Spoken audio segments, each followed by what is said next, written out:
Dios habla nuestro idioma. Aunque nosotros no hablemos el idioma de Él, Dios habla nuestro idioma y sabe cómo conectar con nosotros. Nos habla de que Dios es paciente con nosotros y nos espera a que nosotros estemos listos para su llamado. Entonces, Dios nos habla frecuentemente para recordarnos también que existe un pacto con el pueblo de Dios. Muy bien. Y la respuesta de Dios es, yo voy a estar contigo. O sea, si tú crees que no eres capaz, yo voy a estar contigo.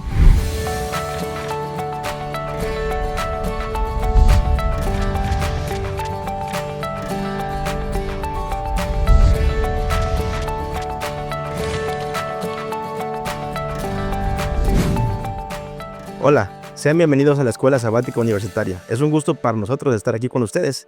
Vamos a comenzar presentándonos todos los compañeros, pero antes quiero que reflexionemos en una pregunta. ¿Alguna vez han visto algo tan extraordinario o increíble que solamente pudieran atribuirlo como un milagro? Voy a pedirle a mi compañera que comiences. Hola, soy Elisa Mena, soy maestra de comunicación y medios y pues sí, vi como 4 pruebas de embarazo que no creía porque me habían dicho los doctores que no podía tener bebés y lo habíamos dejado todo en las manos de Dios. Así que cuando vimos la primera prueba de embarazo fue algo que tuvimos que hacer otra y luego otra y luego otra para entonces confirmar los planes de Dios para nosotros. Doc, mi nombre es Oscar Díaz, yo soy cirujano plástico y bueno, lo que les quería comentar, como milagro, hace unos 7 años vi como mi papá, bueno, yo no lo vi, pero mi papá fue secuestrado. Entonces, pues toda la familia nos unimos en oración y no solamente la familia, sino muchas iglesias y muchas asociaciones. En ese momento se esparció la noticia, se oró por él. Él fue secuestrado un viernes, el sábado pasó secuestrado y nos lo regresaron el domingo, gracias a Dios. Así que vimos la mano de Dios dirigiendo todo en ese momento, pero eso ya es historia para el pastor Quillón. Ese ya es otro programa, así que muy bien.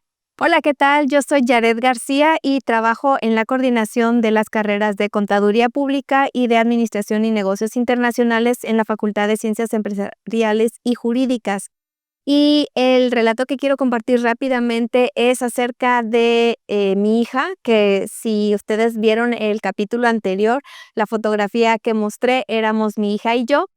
Entonces, hace 7 años ella inició la escuela de medicina y tuvo que ir a trabajar para colportar vendiendo libros acerca de salud y otros temas.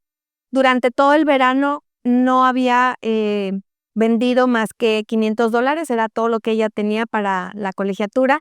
Y en las últimas 2 semanas de ese verano, el Señor se mostró maravilloso y no solo se trajo lo suficiente para el primer semestre, sino para los primeros 2 semestres. Ella trajo toda la cantidad necesaria para estudiar, así que eso fue un verdadero milagro. Amén. Muchas gracias a todos. Y bueno, la pregunta más que nada va por el tema de la zarza ardiente, que era la lección del día de hoy, de cómo Moisés vio en esa zarza un milagro, en algo extraordinario, ¿no?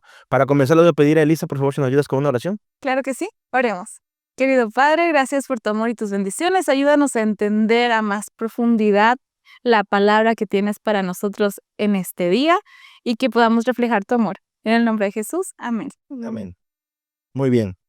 Como hablábamos, la zarza ardiente, ¿no? Moisés encuentra una zarza, que es unas ramitas, una zarza, un arbolito pequeño en llamas. ¿Qué era lo más natural que iba a pasar? Que las llamas consumieran la zarza, ¿no? Yo me imagino esa escena, Moisés simplemente contemplándolo y viendo que estaba verde a lo mejor, o que tenía hojitas y que no les pasaba nada. Fue entonces cuando él se comienza a cuestionar de que eso era un milagro, ¿no? Algo que pudo haber sido ordinario. Él le puso atención y decidió verlo como un milagro. Es cuando entonces se acerca y oye la voz de Dios, ¿no? Entonces, muchas veces, o a lo que creo que principalmente quiere decirnos la lección, es que vemos cosas simples, cotidianas, que muchas veces son milagros, que no podemos explicar, ¿no? Y a lo que eso nos invita es acercarnos a estar ante la presencia de Dios, ¿no? A mí me gusta mucho pensar en esa parte. Moisés tiene un llamado, pero todavía no lo sabe. Y entonces la manera de Dios de aproximarse con él es justo eso. Aquí hay un hecho sorprendente y como para decirte, hey, voltea, ajá, exacto, hey, hey, es la manera de Dios, ¿no? Entonces, cuando nosotros en nuestra vida cotidiana vemos cosas sorprendentes, pues también a mí me gusta pensar que es eso. Es un llamado de Dios para decirme, hey, atención, para lo siguiente. O sea, como decir, ok, como dijo Isaías, heme aquí, envíame a mí. O sea, ya me captaste, ahora qué sigue, ¿no? Hay un detalle que me gusta mucho porque la zarza ardiendo era un objeto que él conocía, que estaba ocurriendo algo inexplicable. ¿Por qué Dios no utilizó un viento fuerte como en otras ocasiones? ¿Por qué no utilizó una voz donde dijera yo soy, no? No. Conocía muy bien a Moisés y sabía que en el momento en que él hiciera algo espectacular, probablemente saldría corriendo. Iba a ir. Ajá, El miedo. o iba a tener demasiado miedo, ¿no? Lo vemos en los versículos de adelante, cómo él puso pretexto tras pretexto, no quería. Entonces, conocía muy bien a su siervo, conocía porque él durante 40 años lo fue preparando hasta ese momento. Entonces, tuvo que ser algo maravilloso, pero algo quedito, algo como diciéndole, mira, aquí estoy, soy yo, esto es algo donde tu historia va a cambiar. Algo en este momento va a comenzar de nuevo. Y te necesito. O sea, algo raro, algo extraño, algo extraordinario está a punto de comenzar. Pero se lo tuvo que mostrar despacito para que no se... Así es. A mí me gusta esto porque es la carta de presentación de Dios hacia Moisés, porque Dios habla nuestro idioma, aunque nosotros no hablemos el idioma de Él, Dios habla nuestro idioma y sabe cómo conectar con nosotros. Hay un versículo que dice, con amor eterno te he llamado, ¿no? Por tanto te atraje con misericordia. Y esta forma en la que Él se presenta fue una carta de presentación de Dios hacia Moisés a través de algo que generara su curiosidad, no el miedo, a través de lo cotidiano, como mencionaba, y a través de esta voz, ¿no? Tranquila, que hizo que sí o sí Moisés se acercara a ver qué estaba pasando, y luego Dios le dijo, no te acerques tanto, ¿no? Porque aquí ¿Dónde estoy, y estás? ¿dónde estás? Lugar santo es. Y luego el mensaje, o sea, el mensaje, el diálogo, y luego lo primero que hace Moisés es ir a su casa y contarle a su familia, ¿no? Decirle, oigan, me pasó esto, tenemos que, pues empacar, porque yo ya dije que sí, hay que empacar y ahí pasa algo ahí Pero muy antes de eso, ¿cómo se interesante. presenta? Se tuvo que presentar Dios como soy el Dios de Abraham, Así es. De Isaac. de Isaac y de Jacob. Esto me dice a mí que por todo ese tiempo ya Moisés se había olvidado de esos 12 primeros años de la infancia y Dios tuvo que decir, oye, Recordar. acuérdate de dónde vienes. Era una vida diferente, ¿no? O sea, Claro, y cómoda, ¿sabes? sí, o sea, llegó a estar 40 años, o sea, era lo mismo que había vivido en Egipto, ¿no? Entonces, esa vida parecía a lo mejor tan lejana, tan que había quedado atrás. Por eso Dios le dice, hey, acuérdate de todo, ¿De dónde de dónde vienes y cuál es tu objetivo, ¿no? Y creo que eso es parte importante también que nos habla de que Dios es paciente con nosotros y nos espera a que nosotros estemos listos para su llamada, ¿no? Cuando él lo llamó, yo creo que fue como para decirle, mira, existe un pacto. Nada más te recuerdo que tú eres parte de ese pueblo y que yo tengo un pacto con ese pueblo. Así que yo soy el Dios de Abraham, de Jacob. Así que acuérdate De ese pacto. de ese pacto. Entonces, Dios nos habla frecuentemente para recordarnos también que existe un pacto con el pueblo de Muy Dios. bien. Y tenemos una pregunta también que queremos hacerle a la audiencia. Esta pregunta es, ¿qué enseñanzas aprendes de Moisés como líder? Yo aprendo de Moisés como líder principalmente la confianza que él tenía en Dios, a sí mismo, que aceptaba sus errores.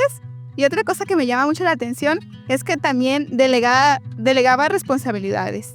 Era un líder, pues yo creo que con muchas características. La primera enseñanza que se me viene en mente es la paciencia. El pueblo fue un pueblo muy rebelde, un pueblo que se iba a la idolatría y vez tras vez, ¿verdad? Pues Israel se iba, ¿no? a la perdición y Moisés era prácticamente lo que detenía la mano de Dios para destruirlos. Para mí, Moisés es una enseñanza de tener paciencia. Que no puedes hacer todo solo, hay que delegar y hacer equipo. que no puedes avanzar sin la bendición de Dios. Es lo más importante. Que no tienes que tener todos los recursos para proyectar y emprender algo. Hay que empezar y avanzar con lo que tienes. Y que hay que ser paciente, muy paciente con la gente, hasta tener que dar la vida por ellos. Tomando en consideración esta pregunta, el liderazgo no es para todos a veces. Nos sentimos incapaces, nos sentimos que hay personas más capacitadas que nosotros, pero Dios piensa diferente. Dios nos ve en nuestro momento más, de mayor auge, ¿no? Como dice ahorita, a lo mejor los chicos dicen momento prime, ¿no? Tu momento en el que estás en tu mejor versión, ¿no? Y eso es lo que siempre ve Dios en nosotros, siempre nos ve en ese mejor momento. Y es por eso que se atreve o que le pide a Moisés y lo llama. Pero ¿qué pasa? Como cualquier humano, porque nosotros vemos a Moisés ahorita en retrospectiva, lo vemos como el profeta más significativo de toda la historia bíblica, en cuanto a todo lo que hizo el Pentateuco, todo lo que simboliza, pero el inicio es de cuestionar, ¿no? Puso excusas para no obedecer la llamada. Y me da un poquito de risa esta parte, porque como tú dices, es el punto más humano de Moisés. Y aparte, ¿cómo lo relacionamos con nosotros? Cuando enfrentamos este llamado a salir de tu zona de confort. Moisés estaba en una zona de confort muy padre. ¿Por qué? Porque tenía familia, ya tenía su ganado, ya tenía pues, la vida hecha.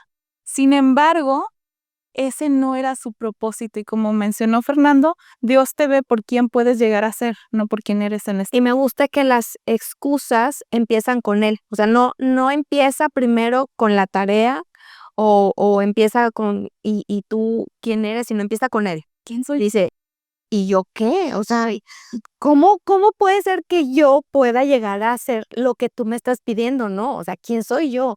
Y a veces también nosotros nos ponemos en ese papel también de, nos piden algo y decimos, no, ¿y yo quién soy? Que lo haga Fernando, que lo haga Elisa, que lo haga Oscar.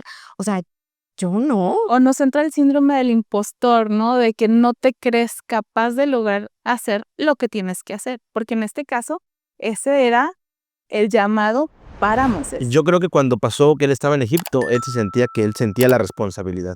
Pero en esos 40 años que estuvo en Egipto, dijo, no, pues yo no soy. Bueno, porque ya seguro el Señor ya agarró otro. Alguien más que ya está allá, porque está viviendo el día a día, ¿no?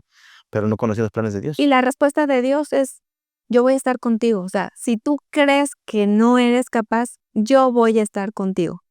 Y luego entonces pues sale la otra excusa, ¿no? Y ante todas las excusas, Dios tiene una respuesta. Entonces, a mí cuando me ha tocado dar ese tema, porque lo he dado en muchas ocasiones en las iglesias, yo les digo, bueno, ¿cuál es tu pretexto? Al pretexto, a la excusa que tú le pongas, el Señor tiene la respuesta correcta. Así que no tengas miedo. Y si tienes miedo, entonces piensa muy bien en qué excusa le vas a poner a Dios. Lo mejor es no ponerle excusas, ¿no? Pero como en el caso de Moisés, está bien ir con humildad. Esta primera excusa nos habla un poquito de la humildad de Moisés. Pero esta humildad se puede ir al extremo así de decir, bueno, de caer en este complejo de inferioridad, ¿no? De, ¿y yo quién soy? Yo no he tenido, yo jamás tendré, yo no puedo. Y aunque puedas, y aunque tengas los recursos, y aunque no los tengas, Dios los va a poner. Entonces, ante esta primera excusa, me encanta cuando él dijo, no te preocupes, no es tu rollo, es mío. No es tu responsabilidad, es mía. A donde quiera que tú vayas, yo voy a ir. Y me encanta porque Dios siempre, cuando llama a alguien, lo primero que le dice es, ¿tienes miedo? Yo voy a estar contigo. Así como lo hizo con Moisés. Y de capacita también. Claro, por supuesto. Justo hay una frase de un libro que leí que dice que Dios no elige a los capacitados, Él capacita a los elegidos. Y entonces Moisés no lo sabía, pero tanto los 40 años en Egipto como los 40 años en el desierto fue la escuela que necesitó para construirse, deconstruirse y volverse a construir como persona para tener las habilidades que necesitaba para liderar al pueblo de Israel, que ya sabemos que no fue fácil. Y la siguiente excusa, ¿quién eres tú? O sea, bueno, ok, ya me convenciste, yo soy, ya capté. Pero ¿tú quién eres?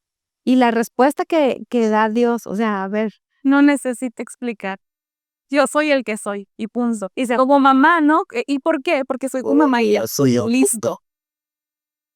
Sí, cuando Dios responde, le dice, es que yo soy pues el que soy, ¿no? O sea, te estoy dando una orden y ¿para qué me sigues preguntando, no? Entonces, yo voy contigo. Y le da ese contexto también como para que Moisés diga, así como que, como cuando dicen nuestros hijos, ajá, pero ¿por qué, no? O sea, sí eres mi mamá, pero ¿qué más? Entonces le dice, ¿te acuerdas de Abraham? ¿Te acuerdas del pacto? Entonces Que me he empieza sentado. a darle ese contexto y entonces ya como que Moisés toma esa información y dice, ok, va. Y luego dice, pero no me convenzo, no me Y no me convenzo. creen. Porque esa fue la siguiente excusa. Primero es quién soy, luego quién eres tú. Y la que Luego, sigue, y si no me creen, no me van a creer. O sea, yo he estado aquí, no los he visto últimamente, no me van a creer. Y otra vez, creo que todos hemos estado en esa situación donde hemos tenido esta pregunta, ¿y si no me creen? Y me encanta la respuesta de Dios hacia Moisés. Y creo que todos hemos hablado de esta respuesta. ¿Qué tienes en tu mano? ¿No? Dios no nos va a pedir algo que no Que no. seamos capaces de hacer o que no estemos con las herramientas necesarias para hacerlo. Entonces, Fer, ¿qué tienes en tu mano? Lo que tienes, eso úsalo. Es una forma de trasladar también lo que vemos en Moisés, porque es muy fácil analizarlo a él en retrospectiva y decirle, oye, Moisés, pues, estás hablando con Dios, ¿no? Ujú. Atiende al llamado, porque pues, es Dios. Pero nosotros también tenemos el llamado en nuestro diario vivir, en nuestros trabajos, en la familia. Sentimos muchas veces como Dios de cierta manera nos dice, oye, es por aquí, es por allá. Y cuando intentamos una puerta que no es, se nos cierra. Ahora que vino la pandemia, yo creo que tuvimos muchos Moiséses, no sé cómo decirlo en plural, pero muchos tomaron lo que tenían en la mano. ¿Qué tenían a la mano? Sus computadoras, sus celulares, sus cámaras, y entonces comenzaron a predicar por medio de eso. Y yo creo que fue un boom, fue una expansión del evangelio en ese momento. O sea, Dios utilizó, que es lo que platicamos en la lección anterior, Dios utilizó este problema a nivel mundial para predicar el evangelio de maneras que nunca nos hubiéramos imaginado. y eso para mí es como la última excusa, la elocuencia. O sea, dice, pero es que yo no sé hablar.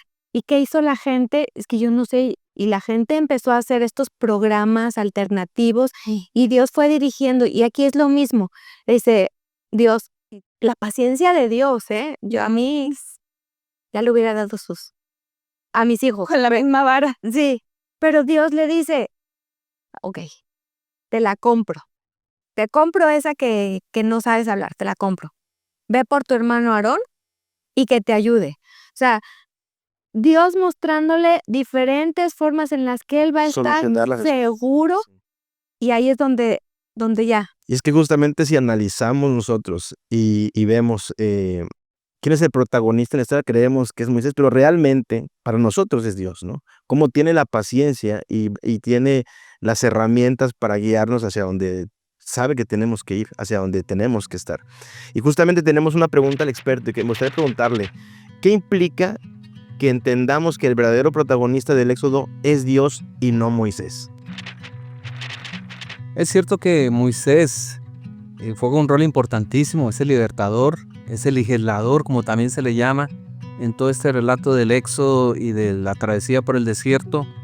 Pero la narrativa de Éxodo nos recuerda el trasfondo y quién es realmente el actor.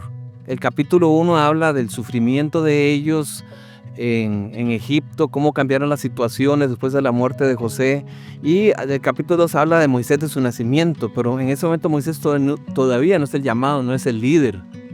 Y entonces más adelante, cuando él huye al desierto, muere la generación que había perseguido a Moisés, y el capítulo 2 termina diciendo: y oyó Dios el gemido de ellos, de Israel, y se acordó de su pacto con Abraham, Isaac y Jacob. Y miró Dios a los hijos de Israel y los reconoció Dios. O sea, quien inicia todo ese proceso no es Moisés. Quien inicia el proceso de la redención es Dios mismo. Dios se acordó. Y en el concepto hebreo, ese término de acordarse no es que él se le había olvidado y un momento recordó algo. No, en el contexto hebreo, acordó es, él actuó, él hizo algo, como en el cuarto mandamiento que dice, acuérdate del día sábado.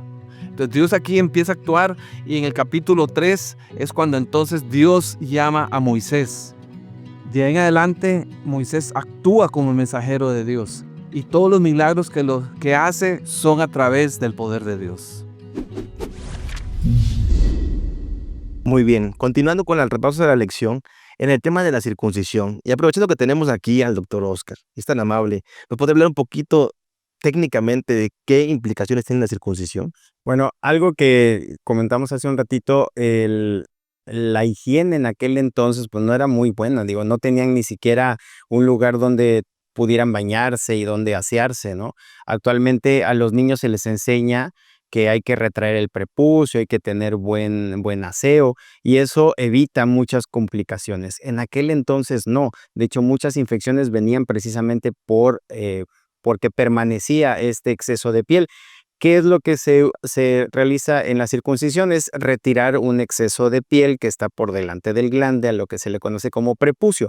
Entonces, esta parte se retiraba y esto era una marca también que Dios utilizó para el pueblo de Dios, ¿no? Para identificar a su pueblo.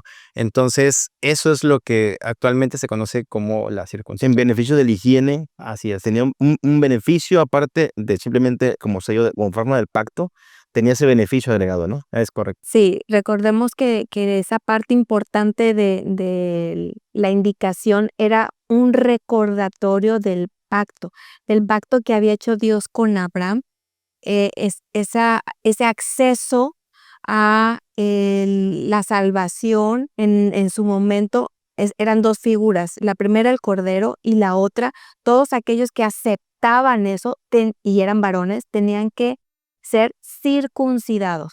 De hecho, cuando más adelante vemos que los israelitas pelean contra otros pueblos, Dios siempre se refiere a los otros pueblos como los incircuncisos, o sea, los que no han aceptado mi llamado, los que no han aceptado mi pacto, los que no quieren saber de mí son los incircuncisos. Entonces, sí, había un beneficio físico, pero el principal objetivo era que los israelitas pudieran reconocer que a través de esa señal eran los elegidos del pueblo de Dios, eran los que llevaban su sello, eran los que llevaban esa marca que los hacía acreedores al pacto de vida eterna. A mí se me hace interesante porque no solamente a nivel de cuidado, porque es un cuidado tanto para el hombre como para la mujer, ¿no? Porque era para preservar el bienestar familiar, como mencionaba aquí el doctor, porque la higiene y la salud, pues, sexual es para ambas partes, ¿no? Sino también para este recordatorio constante. Y otra cosa, vemos en la historia de Moisés, cuando él acepta el llamado, pues por ahí pensaba que como él era el elegido, Aromero. pues no aplicaba, Así es. ¿sí? No aplicaba para él. ¿Cuántas veces nosotros pensamos que los lineamientos de Dios y que estos consejos que nos da para que nos vaya bien no aplican porque somos los elegidos o porque sabemos más o porque estamos ya mejor preparados? Entonces, esta actitud, ¿a dónde nos puede llevar? En este caso, a Moisés lo llevó al grado de que el ángel vino para recordarle lo que él tenía que hacer. Y recordarle de una manera muy visible Es correcto. lo que sucedería. Ahora, lo que me llama la atención es que Moisés, siendo del pueblo de Dios, y Séfora, que era madianita, ella tuvo que hacerlo, ¿no? Y fue por su hijo, fue rápido y dijo, claro, es mi hijo no está circuncidado y no tiene esta marca. Y entonces la esposa, que no era la escogida, la llamada por Dios, pero era la compañía, entonces tuvo que ir y circuncidar a su hijo y entonces le dijo ahora, Pero hablábamos justamente de Yo eso. creo que también fue como, ¿Remordimiento? pues sí, un remordimiento o una responsabilidad de decir, yo fui la que le dije, yo le dije a Moisés que no lo hiciéramos porque pobrecito mi chiquito le iba a doler. Entonces, yo creo que ahí en ese momento, en esa disyuntiva, está el ángel de Jehová con la espada y ella ve lo que puede suceder. Moisés dice, es mi hijo, que no lo circuncide, y entonces ella dice, pues que nadie se muera. Y va y lo ejecuta, porque seguramente que Moisés estaba como privado, en shock, y también no sé si de pronto también por su cabeza pasó la idea de que, bueno, a lo mejor no nada más me muero yo, se muere mi esposa, porque ella fue la de la idea de que no lo hiciéramos, y pues en una de esas pues también mis hijos. Entonces es como esta escena familiar en la que alguien tiene que tomar, y justamente pues la que tomó la acción fue ella. Pero regresando a tu pregunta inicial, Elisa, ¿cómo nos toma esto a nosotros como líderes escogidos? Es que no somos nada más nosotros los escogidos, sino es toda nuestra familia. O sea, es mi pareja, mi hija, mi hijo, todos los que estamos en este núcleo familiar somos los que hemos recibido el llamado, y tenemos una gran responsabilidad, y lo mismo que aplica para mí, aplica para ellos, y debiéramos nosotros también ser muy conscientes de no solapar ciertas actitudes que no son lo que Dios ha pedido en beneficio de esta respuesta al llamamiento. No solamente en la familia, sino también en el trabajo, en la iglesia, en nuestra comunidad.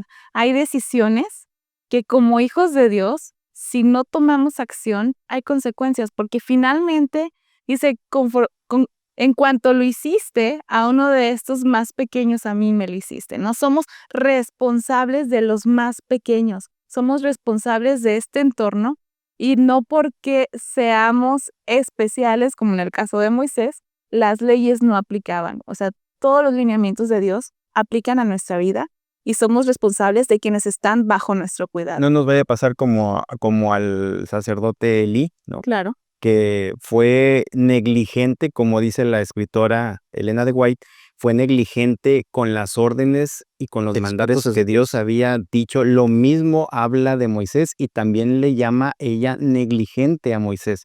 Entonces, mucho cuidado, porque esa misión no solamente es de nosotros, sino es de toda la familia. Todos tenemos que estar en el mismo canal, ¿no? Claro. Creo que podemos concluir en que todos tenemos una gran responsabilidad en la familia, y no respondemos nada más por nosotros, sino por quienes nos rodean. La invitación es que analicemos lo que hacemos en casa, todos los hábitos, todas las responsabilidades, y ver si realmente alaban a Dios. Un gusto estar con ustedes, nos vemos la siguiente semana.